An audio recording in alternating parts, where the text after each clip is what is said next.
first coat is mixed up there, as you can see.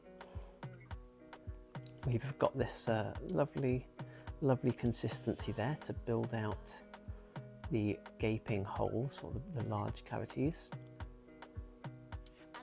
So this particular coat is going to deep fill all the areas, really getting it all in, filling those deep areas nicely. And then once we've got that pressed back, we will then bed some reinforcement mesh over the top, and that will really help hold that all together, adding substantial strength to it as well. Ready for a scratch coat to go over the top.